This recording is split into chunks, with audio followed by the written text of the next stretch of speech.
उसके हमने case laws तक खत्म कर लिया था एंड उसकी जो 5 मेन टर्म्स हैं SSSDR, that means sovereign, socialist, secular, democratic and Republic, उसकी जितनी आपको जजमेंट्स चाहिए थी वो मैंने आपको करवा दिया। Now let's come to the next terms. Justice से स्टार्ट करते हैं, आज प्रीएम्बल खत्म करेंगे and then we will start with the next chapter. So justice कितने तरीके का है आपके प्रीएम्बल में? 3 तरीके का, ठीक है। कौन से? Social, economic and political. पहली बात तो हमारी कॉन्स्टिट्यूशन में सब कुछ इधर उधर से हमने उठाया, क्या कहते हैं हम इसको, बैग ऑफ बोरोइंग्स। तो ये हमने कहाँ से उठाया? ये जो कहाँ से उठाया वाला क्वेश्चन है ना, ये एग्जामिनर्स का फेवरेट होता है। सो इसको हमेशा साथ साथ में लिखते जाओ ब्रैकेट्स में, rather than just learning that list. जो एक लिस्ट बनाते हो उससे लर्न करते हो, जब आप टॉपिक करते हो उसके अंडर ही लिखते जाया करो कौन सा कॉन्सेप्ट आपने कहाँ से उठाया, ठीक है। So justice was taken from Russian revolution, right.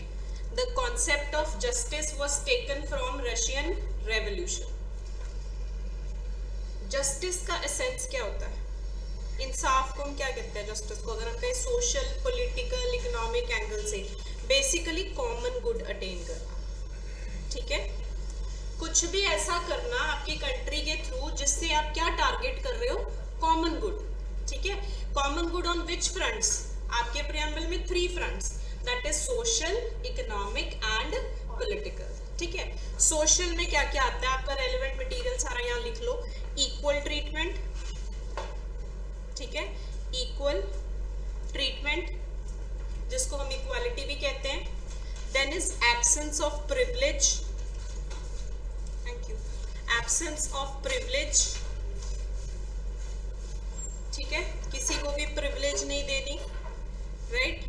Last is improvement of condition, improvement of condition of backward classes, ST and SC। I repeat, social में क्या क्या आता है?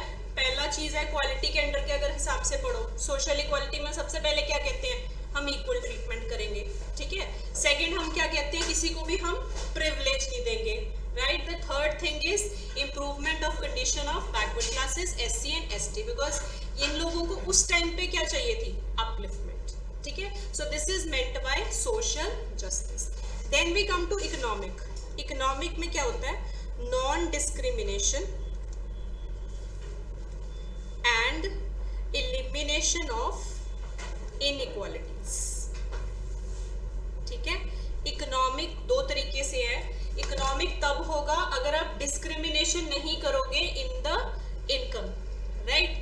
पे पैरिटी होनी चाहिए, डिस्ट्रीब्यूशन ऑफ एसेट्स बराबर होनी चाहिए। सेकंड इज इनइक्वालिटीज को हम क्या करेंगे? खत्म करेंगे, right. Third is political. Political में क्या होता है?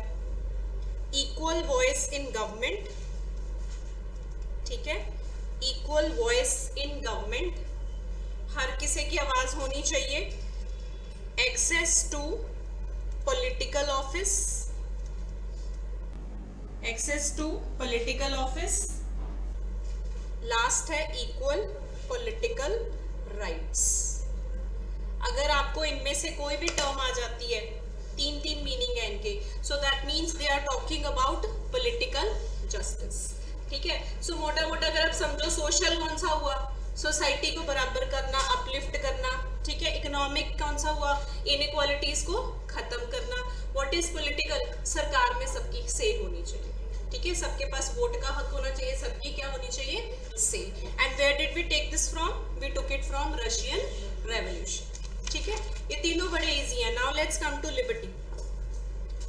लिबर्टी कितने टाइप की है? 5 टाइप्स, ठीक है। सो लिबर्टी का कॉन्सेप्ट हमने कहां से लिया था? Yes, French revolution, very good. So liberty का कॉन्सेप्ट हमने लिया है from the French revolution, right. Liberty हमारे सिलेबस में है 5 टाइप्स। कौन से 5 टाइप्स की है? Liberty of thought, expression, belief, faith and worship, right. So liberty पहली बात हमने कहां से लिया concept? From the French revolution, right. Second, हमारे पास 5 तरीके की लिबर्टी है of thought, expression, belief, faith and worship. तो इसका मतलब हमारे पास क्या है, positive concept that is we have rights. ठीक है, लिबर्टी एक पॉजिटिव कॉन्सेप्ट है, लाइक सेकुलरिज्म भी यही कहता है ना कि हम पॉजिटिव सेकुलरिज्म करेंगे। Same is your liberty. Liberty says हमारे पास राइट है किस चीज का, thought, expression, belief, faith and worship. So this is also a positive concept. General meaning क्या होता है लिबर्टी का, एब्सेंस ऑफ रिस्ट्रेंट। ठीक है, एब्सेंस ऑफ रिस्ट्रेंट। अब एब्सेंस ऑफ रिस्ट्रेंट क्या होता है, नेगेटिव कॉन्सेप्ट। सो हमारे इंडिया में ये मीनिंग नहीं देते। हमारे इंडिया में हमने मीनिंग को क्या कहा है कि this is a positive concept, that is हम किसकी बात करेंगे, हमारे पास ये हक है। ठीक है, we do not talk about restraint here, we talk about rights here, right. Next है आपका कॉन्सेप्ट, क्या ये आपको अनलिमिटेड दिए हुए हैं या आपके पास रीजनेबल रिस्ट्रिक्शंस है? You have reasonable restrictions under what? Fundamental rights. ठीक है, सो लिबर्टी को लेके 2 पॉइंट्स हैं। पहली चीज तो ये पॉजिटिव कॉन्सेप्ट है, ये हमें हक देता है thought, belief, faith and worship का। नेक्स्ट पॉइंट है कि ये आपका रीजनेबल रिस्ट्रिक्शंस के साथ आता है। अगर हम कहते हैं आपके पास ये राइट है, 19 में आपकी रीजनेबल रिस्ट्रिक्शंस भी हैं। अगर आपको मेरे पास थॉट एक्सप्रेशन है, आप कुछ ऐसा लिख रहे हो ट्विटर पे जिससे पब्लिक ऑर्डर खराब हो जाएगा, कम्युनलिज्म फैला रहे हो, तो आपको रोक भी सकती है सरकार। So all these rights that are given they also come with reasonable restrictions, right. Next है हमारा इक्वालिटी, सबसे इजी। इक्वालिटी कितने तरीके की है, 2। ठीक है, equality is 2, that is of status end of opportunity. Equality is of status end of opportunity.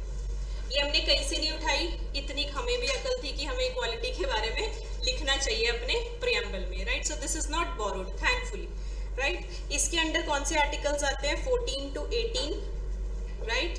Article 325, 326 किस चीज की बात करते हैं, 14 to 18 तो सबको पता है इक्वालिटी। 325, 26 किसके बारे में बात करते हैं, राइट टू वोट। ठीक है, यस, एडल्ट सफरेज कल हमने किया था ना, right. So this is right to vote, ये भी आपका इक्वालिटी में कवर होता है। There is article 39 which talks about economic equality, right. So अगर आप ऑब्जर्व करो, आपके सारे फंडामेंटल राइट्स में या डायरेक्टिव प्रिंसिपल्स में ये चीजें ऑलरेडी थी, इसीलिए हमने इसको प्रियम्बल में एज इंट्रोडक्शन पुट किया है, बिकॉज ये चीजें हम ऑलरेडी बाद में डिटेल में करते हैं when we do your syllabus, right. Now let's come to fraternity. Fraternity क्या होती है, इसके बारे में सबको पता है कि लाइन है जब आप रट्टे लगाते हो for your prelims, sense of brotherhood. ठीक है, ब्रदरहुड का मतलब क्या होता है, oneness, right. So this is fraternity. यहाँ पे आपका एक केस लॉ है डिग्निटी पे, प्लीज लिख लो। इन तीनों में से सिर्फ एक ही चीज पे केस लॉ है, that is on dignity. Right down, LIC versus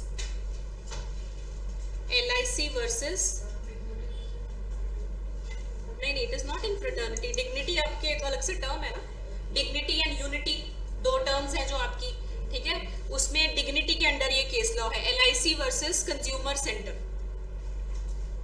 LIC life insurance company versus consumer centre. It was held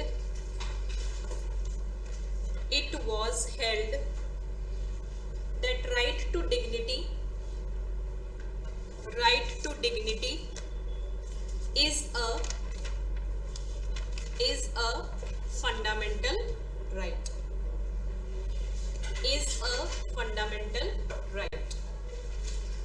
ठीक है, so we are done with all the terms of preamble. एक मैं आपको कल केस लिखवाना भूल के उसको आज लिख लेते हैं। This is the case on utility of preamble. Utility of preamble, हमारे जो प्रियम्बल है उसकी यूटिलिटी क्या है, ये सुप्रीम कोर्ट ने डिस्कस की थी इन the case of Sajjan Singh versus Sajjan Singh versus state of Rajasthan, state of Rajasthan, that is AIR 1955 supreme court. Utility of preamble को डिस्कस किया था इन the case of Sajjan Singh versus state of Rajasthan, AIR 1955 supreme court, जिसमें हमने 4-5 पॉइंट्स बोले। पहला पॉइंट हमने बोला ये हमारा क्या है, सोर्स ऑफ कॉन्स्टिट्यूशन, ठीक है, ये हमारे कॉन्स्टिट्यूशन का सोर्स है, इससे हमें सब कुछ पता लग रहा है, ठीक है। सेकेंड पॉइंट उन्होंने कहा जितने आपके ऑब्जेक्टिव्स हैं वो भी कहाँ लिखे हुए हैं, in the preamble, right. Next उन्होंने कहा आइडियल्स टू एडहेयर टू, कहाँ लिखे हैं, that is also in the preamble, right. Last they said that principles on which government is to function, वो भी कहाँ लिखे हैं, प्रियम्बल, ठीक है। They discuss these 4 points in detail. First they said ये हमारा सोर्स है, सेकेंड दे सेड इसमें से हमें अपने ऑब्जेक्टिव्स पता लगते हैं, ये सेकुलर डेमोक्रेटिक और ये सारा justice liberty equality. Then they said इसमें आइडियल्स दिए जो कि आपके लीडर्स एडहेयर टू करेंगे। क्यों हम कहते हैं ना बेसिक स्ट्रक्चर नहीं हिलाना, ये सारा आपके लीडर्स मानते हैं कि हमारा ये एक बेसिक स्ट्रक्चर है हमारी कंट्री का, हम सेकुलर कंट्री है, नहीं तो इमेजिन करो इसको हिला सकते होते तो हमारी क्या सिचुएशन होती, right. Then is principles on which the government is to function, वो भी आपको कहाँ से पता लगते हैं, फ्रॉम द प्रियम्बल। सो यहाँ एक लाइन बोली थी उसको लिख लो please, that is important, that comes in exams. Right down by itself, comma, it is not enforceable by itself, comma, it is not enforceable in a court of law, in a court of law, comma, yet it states the objects and aids the legal interpretation of the constitution, legal interpretation of the constitution. I repeat, by itself it is not enforceable in a court of law. हमने ये point पढ़ा था क्या preamble justiciable है, the answer is no, ठीक है। Then we said yet it states the objects, आपको यहाँ से क्या पता लगते हैं, ऑब्जेक्ट्स।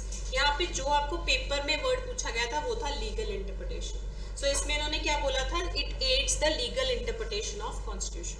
उसका मतलब ये है डायरेक्टली प्रियम्बल के बेसिस पे आप केस नहीं कर सकते, बट अगर किसी केस में सेकुलरिज्म को लेके, डेमोक्रेसी को लेके, जस्टिस को लेके कुछ बात हो रही है तो आपकी उसकी इंटरप्रिटेशन कहाँ से उठाओगे, फ्रॉम द प्रियम्बल, ठीक है। So this was the utility of preamble that was discussed in this case. एक बार एक और आपको टेढ़ा क्वेश्चन आया था, वो भी लिख लो।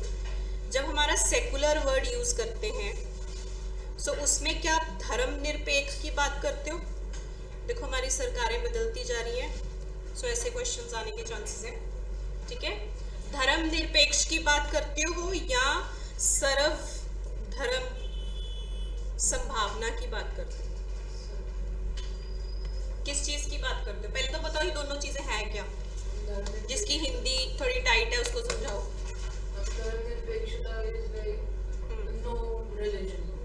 Right, neutrality basically, state neutral है रिलीजन के मामले में, ठीक है। ये क्या है, सर्वधर्म संपन्न, that is tolerance for all the religion. Yes, so India में कौन सा प्रिंसिपल फॉलो होता है, सर्वधर्म संभावना। दैट मीन्स हम न्यूट्रल नहीं कह रहे, हम क्या है, tolerance towards all the religions, right. So now you can quite expect such a Hindi term in your exams. So please अगर आपकी हिंदी थोड़ी सी भी टाइट है, ऐसे जो आपके टर्म्स हैं इनको पहले समझ के जाना। And I will give you all those terms जो कि आजकल हमारे जजेस यूज कर देते हैं इन द जजमेंट्स, राइट। अगर उन्होंने यूज कर दिया आपके लिए खतरा बढ़ गया, आपको वो पेपर में आ सकती है, right. So constitution for your judiciary is all about judgments and the articles that of course you have to learn, right. अब आता है कॉन्स्टिट्यूशन को किसने क्या नाम से पुकारा है। I will give you the list which is important for your judiciary. ये यूपीएससी वालों के लिए नहीं है, ये क्लैट वालों के लिए नहीं है, please this is only for judiciary. So उसको लिखो। First is soul of constitution, ये मैंने आपको कल बताया। किसने कहा था soul of constitution?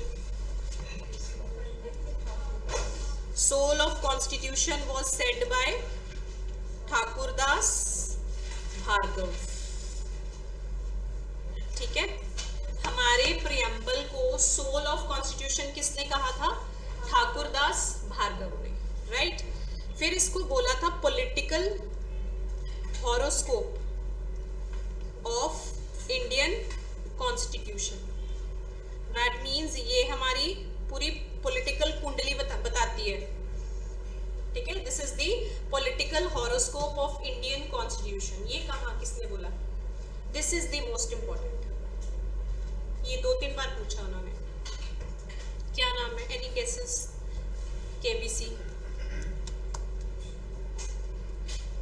KM Munshi. ठीक है, इसको याद कैसे रखना है? वकील के मुंशी को उसकी सारी कुंडली पता होती है ना। ठीक है, सेम ये आपकी सारी कुंडली किसको पता है? प्रियम्बल को। ठीक है, ये नाम आपको पक्का पेपर में मिल सकता है, या पंजाब में या हरियाणा में। This is quite asked question. ठीक है, नेक्स्ट सबसे easy, key to open the mind of constitution makers. एक स्टेटमेंट बोली गई थी that this is the key to open the mind of constitution makers. ये बोली गई थी इन द केस ऑफ री बेरू। कौन से ईयर का केस था ये? 1960। कितने जज बेंच था? 7 जज बेंच। ठीक है, so this is the key to open the mind of constitution makers. Last but not the least, preamble in the nutshell. Preamble in the nutshell contains ideas and aspirations of people. Preamble in the nutshell contains ideas and aspirations of the people. ये पंजाब में पूछा जाता है। क्यों पूछा जाता है? ये जजमेंट रिलेटेड टू पंजाब है। ठीक है, वेरी स्टूपिड लॉजिक, बट यही लॉजिक है। This is IC Golaknath versus state of Punjab. ठीक है, this is 1967 supreme court. I repeat it again, अगर आपको ईयर नहीं याद रखने मत रखो, अगर आप सिर्फ पंजाब और हरियाणा के लिए बैठ रहे हो, बिकॉज प्रीलिम्स में इसके ईयर्स की कोई इंपॉर्टेंस नहीं है। But if you are doing for Delhi then you need to start learning all these things. ठीक है, so this is the last point on preamble. अब क्विकली रिवाइज करो हमने प्रियम्बल में क्या क्या पढ़ा। We are done with chapter number 1। Today we will start with chapter number 2, that is salient features of Indian constitution, जिसमें मैं आपको फर्स्ट से लेके लास्ट तक आपको सारे फीचर्स के 2 पेजेस पे चार्ट बनवाऊंगी और आपको आर्टिकल्स बताऊंगी आपको कौन से लर्न करने हैं। Then we will start one topic, right, plus the obviously the static portion जो चलता रहेगा आपका polity in the last 15 minutes. हाँ जी, क्या पढ़ा था हमने प्रियम्बल में? प्रियम्बल कहाँ से आया टर्म? Latin term प्रियम्बलस। ठीक है, ये क्या चीज़ है? इंट्रोडक्टरी स्टेटमेंट है जो हमारी कॉन्स्टिट्यूशन के बारे में बताती है। इसके ऑब्जेक्टिव्स और ये सारे इंटेंशंस कहाँ लिखे गए हैं? In all these words. ठीक है, SSSDR, sovereign socialist secular democratic Republic. कितनी बार अमेंड हुआ है? एक बार हुआ है। कब हुआ है? 1976 by the 42nd amendment. 3 terms add हुई थी, कौन सी? And integrity. ठीक है, then we did the judgments. कौन सी जल्दी नाम बताओ। एक फर्स्ट है री बेरुबरी एंड केशवानंदा। ठीक है, री बेरुबरी में हमने कहा हमारा पार्ट नहीं है, 368 में हम इसको अमेंड भी नहीं कर सकते। केशवानंदा ने कहा भाई हमारा ही है और हम इसको क्या कर सकते हैं? अमेंड कर सकते हैं, सिर्फ बेसिक स्ट्रक्चर मत छेड़ना। Right, what was the next judgment? Charanlal Sahu versus union of India में हमने किस टॉपिक को डिस्कस किया था? सोवरेनिटी की इंटरनल भी है और एक्सटर्नल सोवरेनिटी भी है। Right, next was the case of SR Bommai जिसमें 2 टर्म्स डिस्कस हुई थी, कौन सी? And socialist. ठीक है, सोशलिस्ट पे एक और केस है DS Nagara versus Union of India. Then we did the case of Keshwananda Bharati जो secularism की बात करता था, and Aruna Roy that also talks about secularism, right? Last में हमने किया था Minerva Mills में हमने क्या कहा था? DPSP और fundamental rights का relation हमें कहाँ से पता लगता है? From the preamble. ठीक है, यूटिलिटी पे लास्ट केस हमने कर लिया सज्जन सिंह, जिसमें हमने फिर यही चीज बोली कि बड़ी यूटिलिटी है भाई, अगर इंटरप्रिटेशन भी करनी पड़ जाए तब भी हम वापस मुड़ के कहाँ पे आते हैं? प्रीएम्बल। ठीक है, so this is about your preamble. Let's start the important topic, salient features of Indian constitution. ये आपको आते होंगे, जो हम सुनते आ रहे हैं काफी देर से। फर्स्ट टॉपिक इन दिस, पहले इसका चार्ट बनाते हैं जो ज्यादा इंपॉर्टेंट वाले हैं। हमारी कॉन्स्टिट्यूशन क्या है? लेंथीएस्ट। ठीक है, एग्री करते हो? क्योंकि हमारा क्या है? Bag of borrowings. इधर से भी उठाया, उधर से भी उठाया, ये भी मस्त है, ये भी ले लो, जैसे एंड में नोट्स के टाइम पे होता है ना। Next is parliamentary form of government. दूसरी फॉर्म कौन सी होती है? Presidential form of government. ठीक है, हमारी कंट्री में मेन फीचर्स आपके कॉन्स्टिट्यूशन क्या है? Fundamental right, DPSP and fundamental duties. Right, I start with the easiest, फिर डिफिकल्ट वालों पे आएंगे। सबसे पहला सबको पता है हमारी कंट्री की कॉन्स्टिट्यूशन लेंथीएस्ट है, बिकॉज बोरोइंग्स बहुत है। ठीक है, नेक्स्ट है पार्लियामेंट्री फॉर्म ऑफ गवर्नमेंट है, नेक्स्ट है fundamental right, DPSP and fundamental duties ही इसका मेन बेस है। Right, and the preamble. Next point है, this is a unique blend of rigidity and flexibility. इसका क्या मतलब होता है? Yes. कईयों के लिए स्पेशल मेजोरिटी चाहिए होती है। ठीक है, सो बेसिकली अगर हम कहते हैं on the basis of amendment, दो तरीके से होती है आपकी कॉन्स्टिट्यूशन। एक तो होती है रिजिड कॉन्स्टिट्यूशन, एक होती है flexible constitution. Right, this is on the basis of amendment procedure. इसको लिख लो, this is on the basis of amendment procedure. दुनिया में दो तरीके की कॉन्स्टिट्यूशंस है, कुछ तो बिल्कुल रिजिड है, कुछ फ्लेक्सिबल है। हमारी क्या है? हमने जब चेपा है हमने बेस्ट उठा लिया, हमने कह दिया यूनिक ब्लेंड ऑफ बोथ। ठीक है, so this is unique blend of both. इसका मतलब ये है जब भी हम अमेंडमेंट करते हैं, हम फ्लेक्सिबल अपने आप को कैसे कहते हैं? बिकॉज कुछ चीजें हम कैसे कर सकते हैं? Bye simple majority. ठीक है, तो हम फ्लेक्सिबल हैं, बिल्कुल है। राइट, कुछ चीजें हम कैसे करते हैं? बाय स्पेशल मेजोरिटी, जिसमें आपको क्या चाहिए होती है? एक्स्ट्रा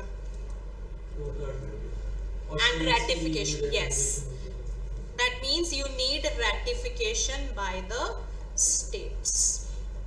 एक और चीज है जिसके रिगार्डिंग रिजिडिटी की बात करते हैं। रिजिडिटी में पॉइंट नंबर 2 क्या आता है? ये सारा कुछ आपको बुक्स में मिलता है। सेकंड पॉइंट, प्रीएम्बल को लेके क्या चीज? Basic structure. ठीक है, सो बेसिकली हम अपनी कंट्री का बेसिक स्ट्रक्चर अमेंड नहीं कर सकते। हम बड़े क्लियर हैं इस पॉइंट को लेके, सो हम इस पॉइंट को लेके बड़े रिजिड हैं। ठीक है, सो फ्लेक्सिबल क्यों है? क्योंकि सिंपल मेजोरिटी से कुछ चीजें बड़े आराम से चेंज कर सकते हैं। अमेंडमेंट लानी है, ले आओ। ठीक है, रिजिड क्यों है? बिकॉज कुछ चीजों को लेके अगर स्पेशल मेजोरिटी मिलेगी, रैटिफिकेशन की जाएगी उन स्टेट्स के जिन स्टेट्स के इफेक्टेड है उस चीज से, एंड बेसिक स्ट्रक्चर को हम क्या नहीं कर सकते? अमेंड नहीं कर सकते। That is why we call it as a unique blend of rigidity and flexibility. ठीक है, जब लिख लिया बता देना, then we come to the next point.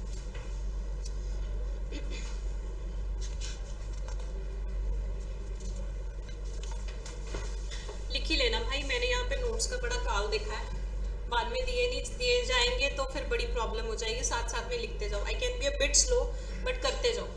ठीक है, लिख लिया सबने? Should I move to the next slide? Next point है आपका यूनिवर्सल एडल्ट सफरेज। ये सबको पता है। ठीक है, यूनिवर्सल एडल्ट सफरेज डिस्कस भी करेंगे अभी, पहले लिख लेते हैं। Next is independence of judiciary. कौन सा आर्टिकल है? Independence of judiciary. अगर आपको क्वेश्चन आ जाए कौन से आर्टिकल में स्पेसिफाई किया गया कि ये ऑर्गन 50, ठीक है। So this is article 50। Very important, अगर आपको पेपर में पूछ लिया जाए कौन सा आर्टिकल है जो इस चीज के बारे में बात करता है, ये तो हम सबको पता है कि हमारी जुडिशरी इंडिपेंडेंट है, right, but this is the article, that is article 50। एक है आपका judicial review. What is judicial review?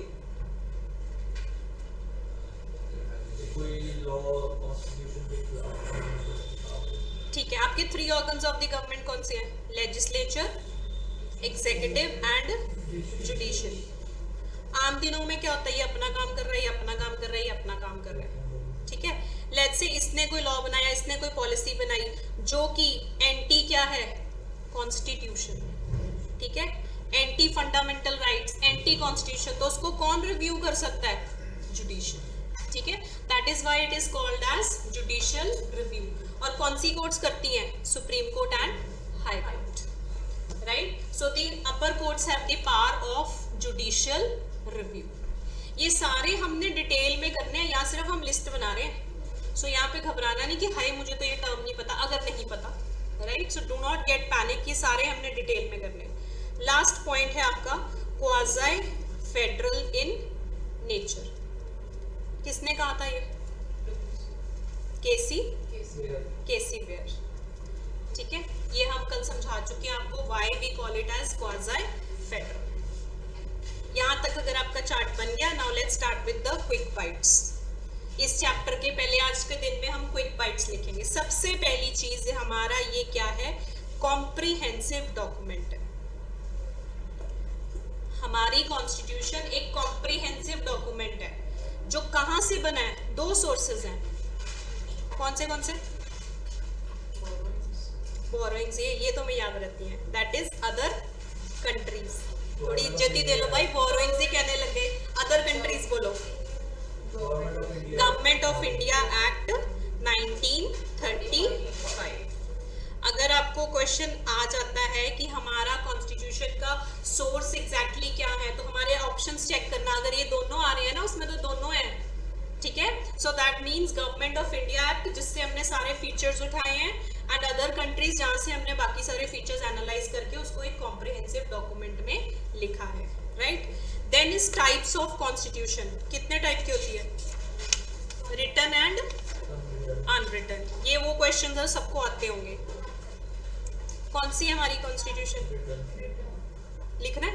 लिख लो भाई, नोट्स के लिए नहीं हम रुकने को करेंगे, ठीक है। लिखो दैट्स ओके। आराम से लिखो, आराम से, जिस भी लैंग्वेज में लिख रहे हो, शॉर्ट नोट्स भी बना लो।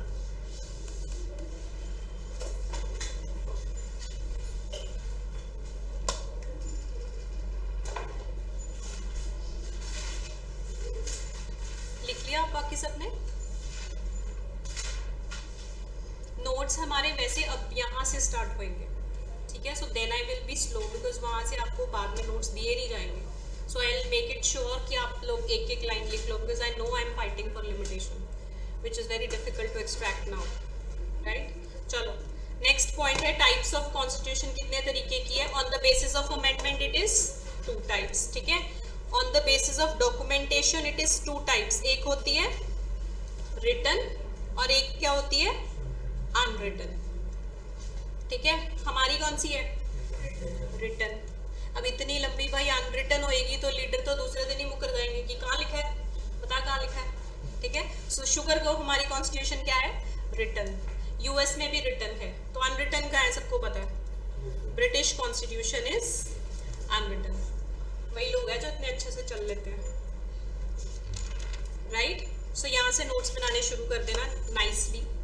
फीचर स्टार्ट हो गया। First feature is comprehensive document है, 2 सोर्सेज से निकल के आया, ठीक है। सेकेंड फीचर इज रिटन या अनरिटन। हमारी क्या है? रिटन है, right. Next feature is universal adult franchise. अब ये सबको पता है यूनिवर्सल एडल्ट फ्रेंचाइज क्या होती है। आप 18 साल के होते हो और आपके पास क्या आता है? Voting right. अब आपको एक्स्ट्रा क्या लर्न करना है एग्जाम के लिए? सो बेसिकली जो आपके फाउंडिंग फादर्स थे, ठीक है, फाउंडिंग फादर्स में सबसे पहले किसका नाम आता है? डॉक्टर अंबेडकर, ठीक है। सो डॉक्टर अंबेडकर ने कॉन्स्टिट्यूएंट असेंबली में, ठीक है, कॉन्स्टिट्यूएंट असेंबली में एक स्टेटमेंट दी थी, right. So our founding fathers, that is doctor B R Ambedkar, उन्होंने कॉन्स्टिट्यूएंट असेंबली में एक स्टेटमेंट दी थी, by parliamentary democracy, by parliamentary democracy we mean one man one, क्या बोला था, वोट, ठीक है। अभी भी इलेक्शंस में हम लोगों में ये देखते हैं ना, वन मैन वन वोट। सो जो हमारे फाउंडिंग फादर्स थे उनको तब भी पता था कि हमारा सिस्टम अगर हम डेमोक्रेटिक सेटअप कर रहे हैं तो उसका मतलब क्या है, इलेक्शन होनी चाहिए, बदलाव होना चाहिए, वोटिंग के थ्रू ही हम अपनी इनडायरेक्ट डेमोक्रेसी को चलाएंगे। So this person gave this statement, जो आपके पेपर में या इस टॉपिक से आ जाती है। वो ऑब्वियसली आपसे ये सवाल नहीं पूछते 18 साल, इससे पहले कितनी थी, 21, ठीक है। अब ये क्वेश्चंस पिट चुके, वो आपको ऐसे क्वेश्चंस निकाल के लाते हैं जो कि आपको शायद आपने ना पढ़े हो। सो दिस इज वन क्वेश्चन कि उसने ये स्टेटमेंट दी थी। सो दैट मीन्स अब हमारा ये प्रिंसिपल क्या है, every adult Indian, that means 18 years, उसके पास क्या है, equal voting rights, right.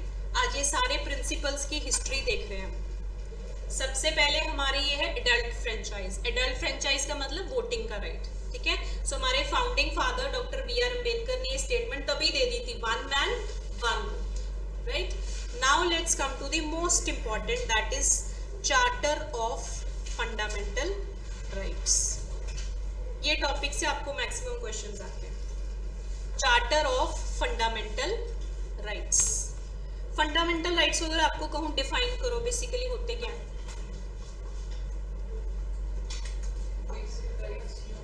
Yes, you have used the exact word. ये बेसिकली क्या होते हैं, बेसिक ह्यूमन राइट्स। जब हम इनके बारे में यूनिवर्सल डिक्लेरेशंस वगैरह में पढ़ते हैं तब हम वर्ड क्या यूज करते हैं, ह्यूमन राइट्स। जब हम किसी कंट्री की कॉन्स्टिट्यूशन में इनको पढ़ते हैं हम इनको क्या बोलते हैं, फंडामेंटल राइट्स। फर्क क्या है, वो ग्लोबल है, ये उसके सिटीजन्स के लिए होते हैं, ठीक है। अब यहाँ पे सिर्फ आपको मेन पॉइंट्स ये याद रखने हैं, this is for the citizens. कौन से ऐसे 2 आर्टिकल्स हैं जो नॉन सिटीजन्स को भी मिलते हैं, 14 एंड 21, ठीक है। So these 2 are even for the non citizens. So I repeat, basically fundamental rights क्या होते हैं, बेसिक ह्यूमन राइट्स, जो सारी दुनिया में है, हर एक की कॉन्स्टिट्यूशन में। ऐसा नहीं कि हमने कुछ डिफरेंट कर लिया, राइट। बट जब हम अपनी कॉन्स्टिट्यूशन के एंगल से करते हैं, दैट मीन्स हम अपने सिटीजन्स के रेफरेंस में कर रहे हैं। सो कौन से ऐसे 2 हैं जो नॉन सिटीजन्स को भी मिलते हैं from the list of fundamental rights, that is 14 and 21। अब नेक्स्ट पॉइंट है, अगर ये डिनाई हो जाए तब आप क्या करते हो? हाँ जी बताओ। रेट अंडर आर्टिकल्स लिख लिया आप लोगों ने, लिख लिया? Rate under article 32 and 226।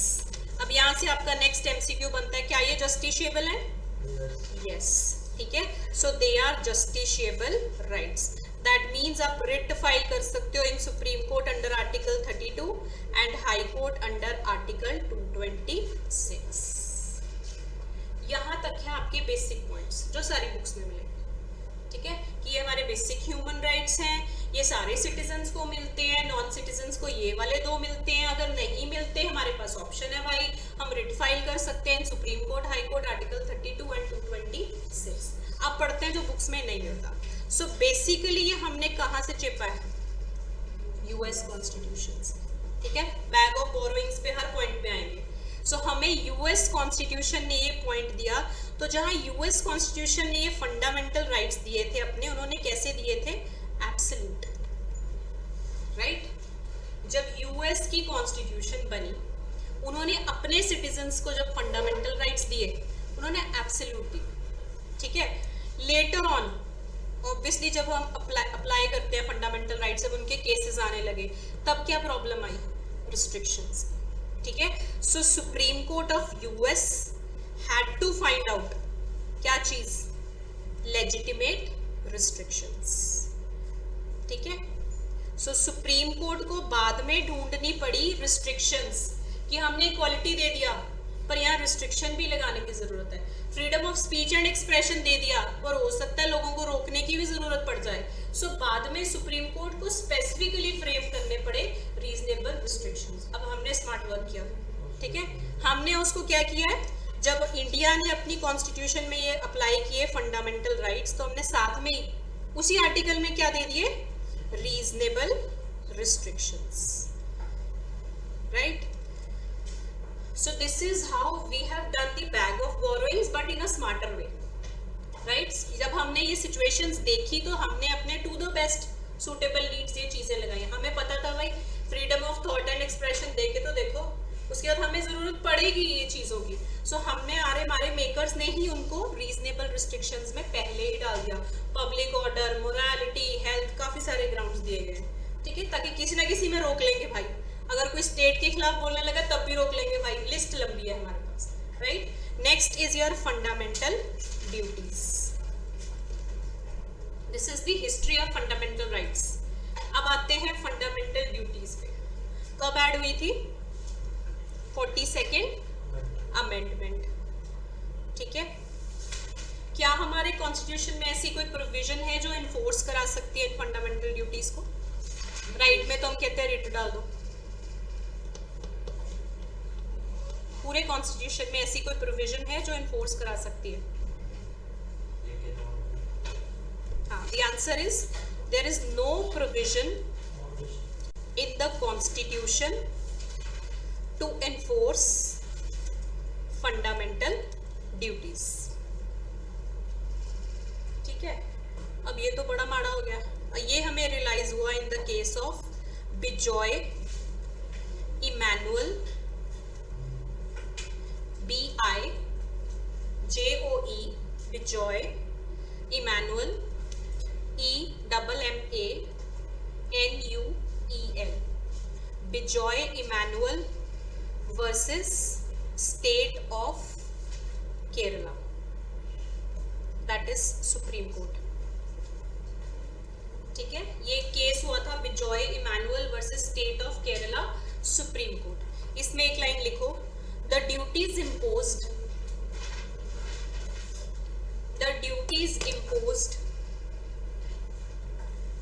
on citizens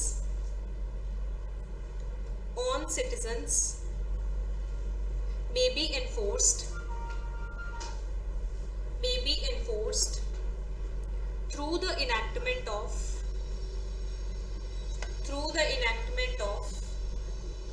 क्या आएगा यहाँ पे, through the enactment of, enactment किस चीज की होती है, laws, that is legislations, right. तो हमारी कॉन्स्टिट्यूशन ने कहा आपकी जिम्मेवारी है नेशनल ये चीज प्रोटेक्ट करनी है, बिल्डिंग्स खराब नहीं करनी, ये नहीं करना, ये हमारी फंडामेंटल ड्यूटीज है। पर बाद में हमें रियलाइज हुआ in the case of Bijoe Emmanuel कि अगर हम इनको डंडा ही नहीं दिखा सकते तो फायदा क्या, फिर हम इन्फोर्स कैसे करेंगे? सिटीजन्स के लिए, राइट्स के लिए तो अगला आता है भाई रिट, ठीक है, मेरा हक है। बट जब ड्यूटीज की बात आती है आपके लिए, जब ये ड्यूटीज बनाएगी, अगर आप मान नहीं रहे तो आगे से क्या लगानी पड़ेगी, डेटरेंस। सो वो डेटरेंस किसके थ्रू आई, लॉज के थ्रू। एग्जाम्पल लिख लो, यहाँ पे हमारे पास ये लॉ है ना, prevention of insult to national honours act 1971, prevention of insult to national honours act 1971, जो किस चीज की बात करता है, यस, ठीक है। हमारी वहाँ फंडामेंटल ड्यूटी दी गई है ना कि आपको अपने नेशनल फ्लैग की रिस्पेक्ट करनी है, ये सब कुछ करना है। अब इसमें उन्होंने कहा आ जाओ भाई, नहीं करोगे ना तो ये होएगा तुम लोगों के साथ, ठीक है। सो हमारे इंडियंस के देखो, जब कॉन्स्टिट्यूशन बनी उसके बाद हम डंडे लगाते गए अपने ऊपर ही। This is the framing of our constitution. जब उन्होंने बनाया तो ये भूल गए कि इन्फोर्स कैसे कराएंगे, तो अगर वो भूल गए तो हमारी कंट्रीज ने उसको लेके लॉज बना दिए कि हम इस तरीके से लागू करवा लेंगे। So for many fundamental duties we have legislations now, ठीक है। Let's come to the last point. हाँ जी, this is Bijoe Emmanuel versus state of Kerala, supreme court 1987। ये वही केस है जिसके अंदर वो नेशनल एंथम में yes yes yes, this is that case.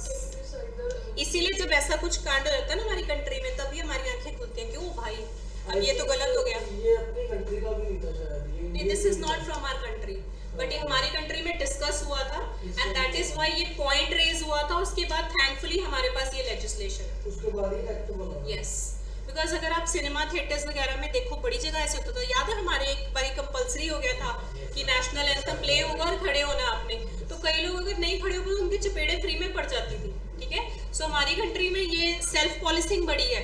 सो उन्होंने कहा भाई तुम लोग रहने दो, हम लॉ ही बना लेते हैं जो इसको रेगुलेट कर देगा। सो यू आर राइट, ये सारे पॉइंट्स वहां से स्टार्ट हुए थे from this case. So this is a case on that very important case. ठीक है, सो ऐसे इंपॉर्टेंट केसेस को आपने अपने दिमाग में रखना है। आप क्या पूछ रहे थे? Judgment. Duties imposed on the citizens may be enforced through the enactment of legislations. Example, Prevention of Insult to National Honours Act 1971. ठीक है, अब DPSP रहने देते हैं या कर लेते हैं कि रिवाइज करें? ज़्यादा हो गया।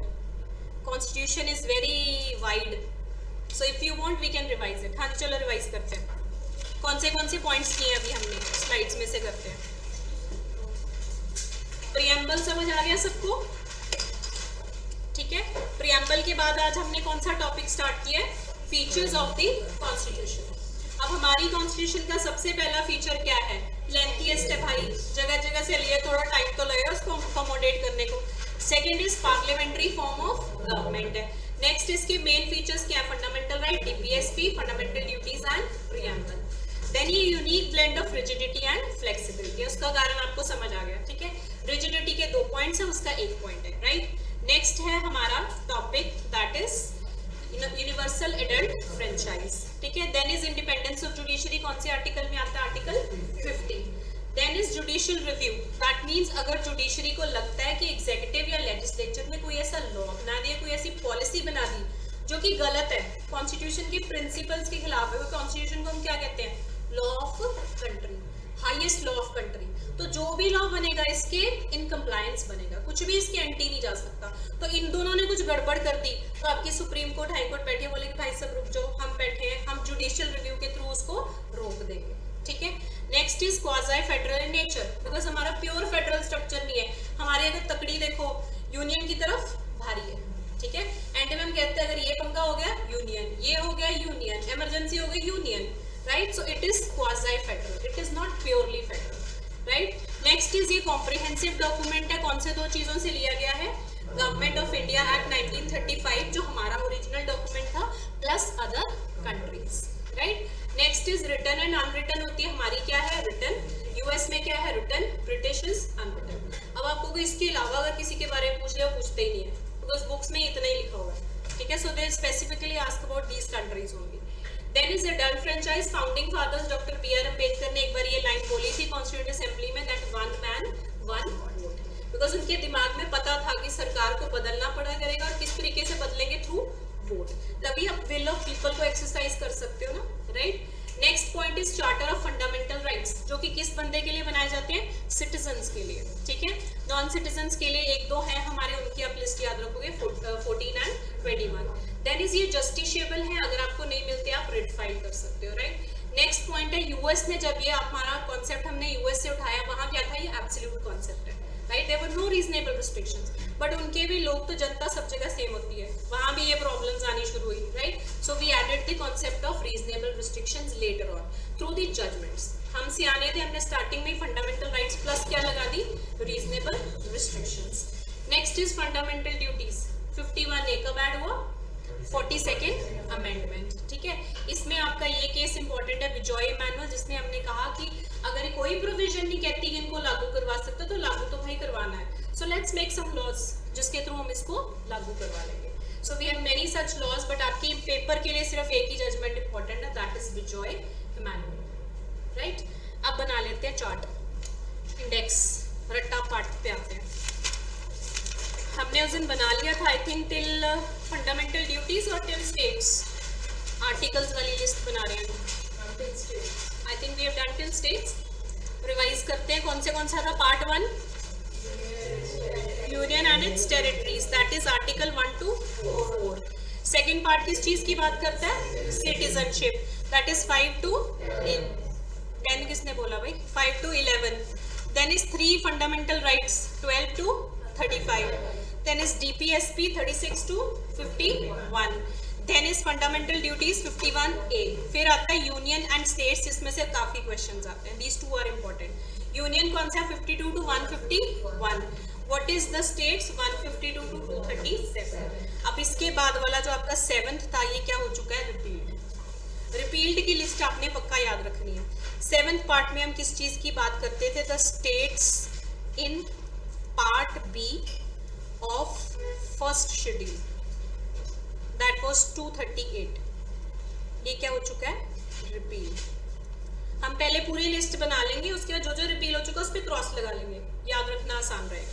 ठीक है, so this is repealed. 8th आपका बात करता है the union territories, the union territories, that is 239 to 242. ठीक है. Then the next is the panchayats. हमारा मेन यूनिट हो गए पहले तो union and then the states. अब हम छोटे वाले यूनिट्स पे आ रहे हैं. पहला आता है हमारा यूनियन टेरिटरीज, नेक्स्ट आता है हमारा द पंचायत्स. राइट, पंचायत्स है 243 to 243O. ठीक है, the panchayats 243 to 243O. 9A बात करता है किसकी, द म्युनिसिपैलिटीज की. द म्युनिसिपैलिटीज कौन सी अमेंडमेंट आई, 73 and 74. ठीक है, that is 243P to 243ZG. वैसे Z नहीं होता, Z होता है, पर जब हम सब लोग भी पढ़ाते हैं तो Z ही बोलते हैं. ठीक है, otherwise in English, proper English it is Z. So 243P to 243ZG. फिर ये 9B, ये भी रिपील हो चुका है, that is the cooperative societies. ये कौन सी अमेंडमेंट के थ्रू आया था, कौन से आर्टिकल है पहले बताओ, 243ZH to 243ZT. अब ये this is not in effect, reason है बिकॉज आपकी जो 97th कॉन्स्टिट्यूशन अमेंडमेंट है, it has been struck down. ठीक है, तो आप पुरानी लिस्टें या गूगल से या बुक से ऐसे ना उठा लेना, आपको अपडेटेड पता होना चाहिए क्या क्या चीजें स्ट्रक डाउन हो चुकी हैं. हमें इसको रट्टे लगाने पे जोर लगाइए होगे. सो बेसिकली पहले 97th अमेंडमेंट आई, उसके बारे में हम थोड़ा सा पढ़ लेंगे कि वो क्या थी. This was basically dealing with the cooperative societies. बाद में इसको क्या कर दिया गया है, struck down.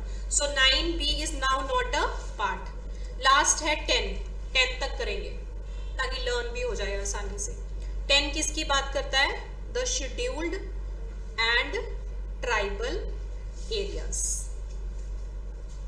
The scheduled and tribal areas, that is 244 to 244A.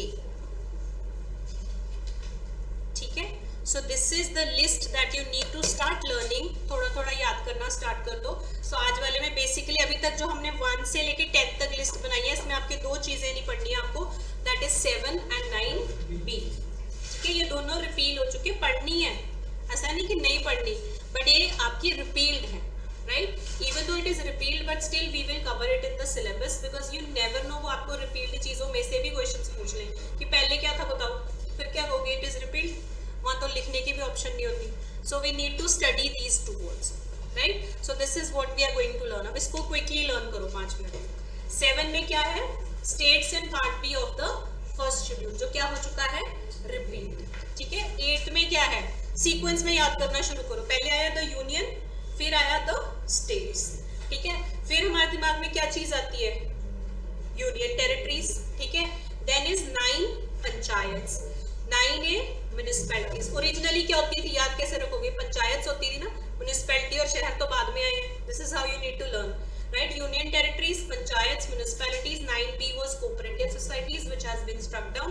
10 is scheduled and tribal areas.